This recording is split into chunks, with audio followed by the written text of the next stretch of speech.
やれるのはゴルゴあんただけだ。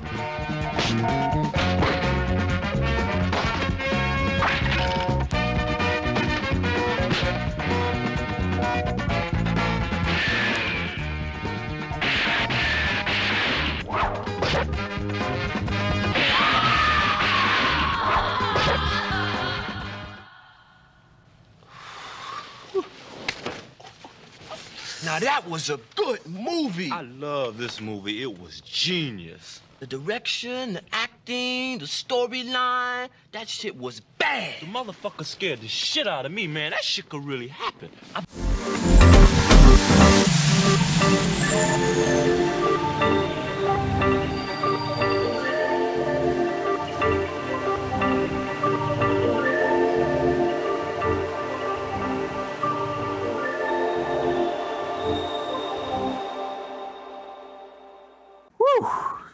It has been a hot week. I mean, we're dealing with a heat wave here. But I got two stories for you tonight on this video from overseas in Japan.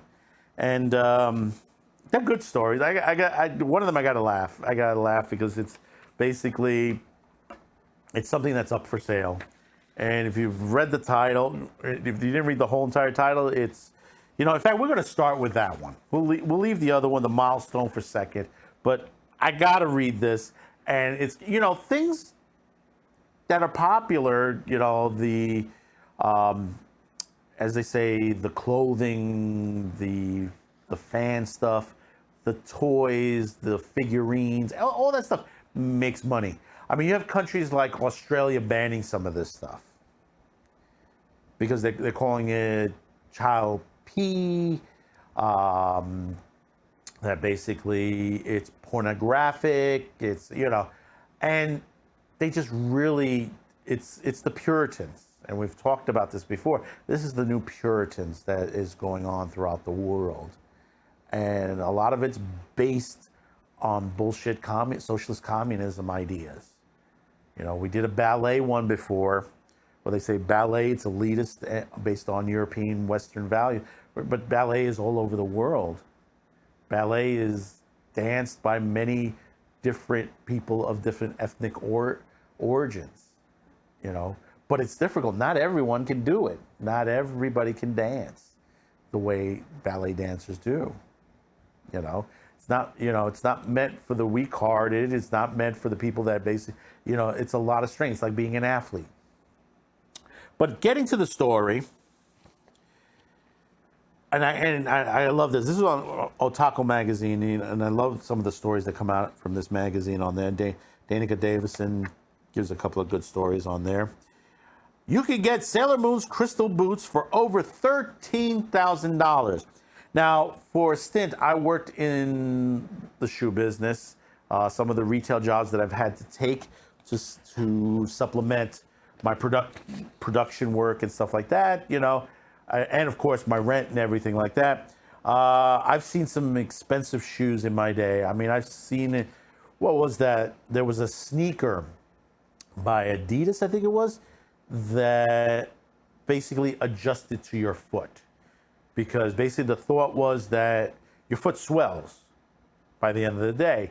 So the sneaker had some sort of sensor device that allowed it to expand a bit. It was really cool at the time. It didn't do well, but it was like $300-400, I think it was at the time. Really, one of the most expensive sneakers I ever seen, and next to Jordans and shit like that on there. But getting into the story, there's been a lot of cool stuff released for the Sailor Moon's 30th anniversary, including a whole swath of jewelry and accessories. And that's the thing about it, is Sailor Moon is always a lot of jewelry and accessories.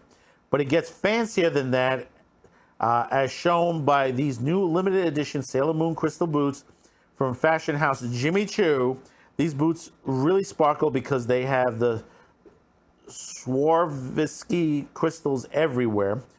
They're on sale, but it will cost you a pretty penny at 1,796 yen, which is roughly about 13,196.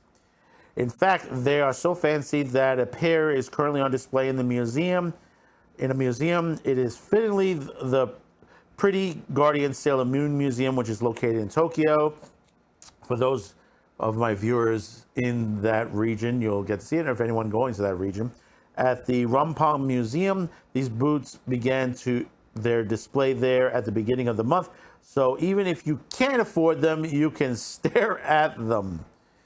If you're unable to make it to the Pretty Guard Sailor Moon Museum event display, it will last till December 30th. Sailor Moon is one of the most successful manga and anime franchises of all time. Konadasha publishes the manga in English and gave the description of we know what it's about. But the thing is that this is where the fandom goes to the next level. Should there be stuff like this? Every once in a while, there should be. It shouldn't be overreached the way like Disney has been doing. Because if you ever see Disney lately on their merch is super expensive these days. You know, we're seeing T-shirts at $75 to $300, which I remember they used to be $25 when I used to go to the park. And this is back in the 90s. But, you know, now, and you see stuff, the little crystal stuff and everything. You know, they've had their expensive stuff, their wares, and they had shops accordingly to it. And now it's like, it's become, the whole park has become the expensive thing. But with this on here, the Sailor Moon, this is pretty cool. Jimmy Choo going out to make a pair of the boots on there. They're not going to sell many of them. They're going to sell some.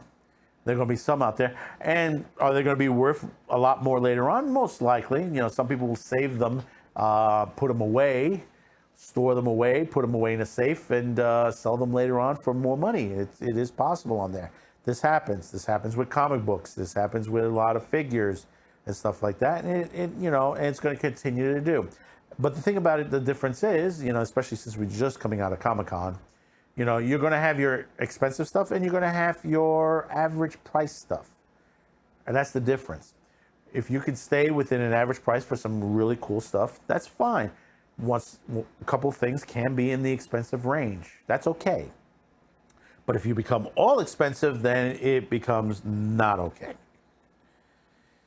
So, like I said, if you're in Japan at the Ronapong Museum, do catch it. It's December 30th. You'll be able to see on there. Or it's probably, like you're in New York, we do have Jimmy Choo stores here in New York. They'll probably have them on display there as well. But the other big thing that has happened recently, this month to be specific, is one of the oldest mangas has celebrated a big milestone. And we're not talking a recent one. We're talking one that's been around for decades.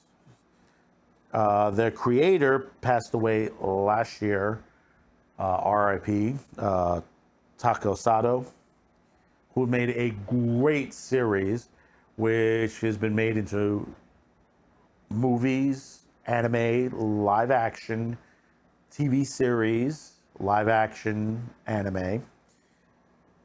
And it's the Golgo 13 manga. And it hit a milestone of 300 million copies in circulation. 300 million copies. Can the comic book industry boast something of that nature? Can they boast? I mean, they may have sold a lot on certain comics. Back probably the Dark Knight series and a couple of others that basically would come to nature. The Killing Joke, The Watchmen, maybe a couple of others. But to get to 300 million, that's a lot of sales. That's a lot of sales. A lot of people reading this. And like I said, it is good. If you've not read A Golgo 13, it is basically a story about one of the world's greatest assassins and the jobs that he has to go through. In fact, I think there's a side manga coming, it's probably in this article, of the guy who takes care of his jobs or puts his jobs together or his weapons or something of that nature. But reading a little bit of this, we're from Joseph Luster over at Otaku magazine. Golgo 13 creator Tako Sato passed away back in September of last year, but his legacy will live on forever thanks to the success of his most famous series, as relevant in the first volume of the series, the first spin-off manga, Gunsmith Dave. The latest milestone has had Golgo 13 hitting 300 million copies in circulation. The Golgo 13 manga kicked off in Shokakuen Big Comics magazine in 1968 and launched of its 201st volume in July of 2021, it broke the Guinness Book of World Records for the most volumes published by a single manga series. The Gunsmith Dave manga is also launched on the pages of Big Comic Zokin magazine in July 2021, with Sato Productions created for the works.